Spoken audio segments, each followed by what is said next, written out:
এই প্রথম আনসার সদস্য প্রায় 10 জন এখানে মোতায়েন করা হয়েছে।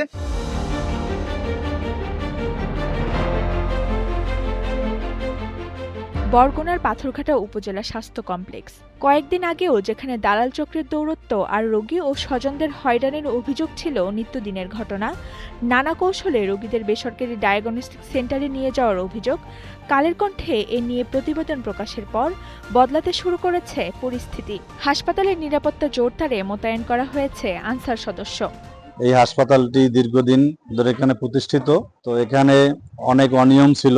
এই হাসপাতালের শৃঙ্খলা বজায় রাখার জন্য মাননীয় প্রধানমন্ত্রী এই 2 মাসের ভিতরে এই ডাক্তারদের নিয়ে তাদের কনফারেন্সের মাধ্যমে আনসারদের দাবির নিরাপত্তার জন্য আনসার দাবি করায় মাননীয় প্রধানমন্ত্রী প্রতিটি হাসপাতালে, বাংলাদেশের 500টি হাসপাতালে 5000 আনসার নিয়োগ দিয়েছেন। আমার দৌড় এককাল নিয়ে গেছে ওই মেডিনোভা টেস্ট করাইতে মেন করতে চাইছে, মহিলা করতেই দেয় না। এখানে থাকলে আপনি সন্ধ্যা বাজছে এত বড় বেয়াদব মহিলা আমি দেখিনি, আজকে আসছি দেখিনি নাই।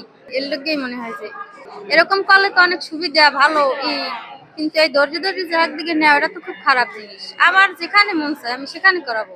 পদ্মা সেতু, মেট্রো রেল এবং এলিভেটেড এক্সপ্রেসওয়ে নির্মাণের গর্বিত অংশীদার বসুন্ধরা সিমেন্ট। আনসার সদস্যদের নিয়মিত টহল ও নজরদারির কারণে হাসপাতাল চত্বরে দালালদের প্রকাশ্য তৎপরতা অনেকটাই কমেছে বলে জানিয়েছেন রোগী ও স্বজনরা। এতে আগের তুলনায় স্বস্তিতে চিকিৎসা সেবা নিতে পারছেন তারা। আমি অন্যদিনের ন্যায় আজকে পাথরঘাটা হসপিটালের পরিবেশটা অন্যরকম। সেই রকম কিভাবে?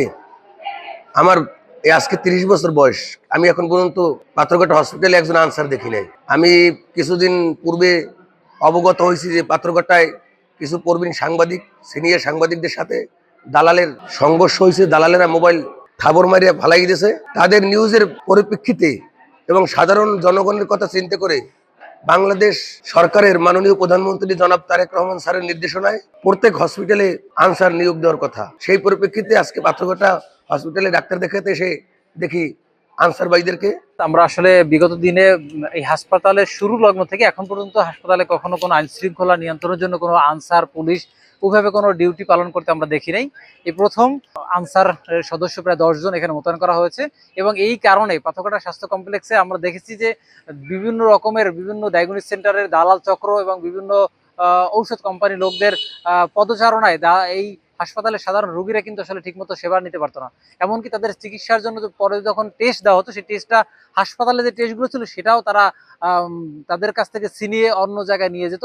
হাসপাতাল কর্তৃপক্ষ বলছে, নিরাপদ ও দালালমুক্ত পরিবেশ নিশ্চিত করতে প্রশাসনের সহযোগিতায় নজরদারি আরও জোরদার করা হয়েছে। আনসার সদস্য মোতায়েনের পর দালালদের তৎপরতা উল্লেখযোগ্যভাবে কমেছে। ভবিষ্যতেও এই কার্যক্রম অব্যাহত থাকবে বলে জানিয়েছে কর্তৃপক্ষ। একটু কমছে, কিন্তু তারপরে এখনো দালাল দেখা যায়।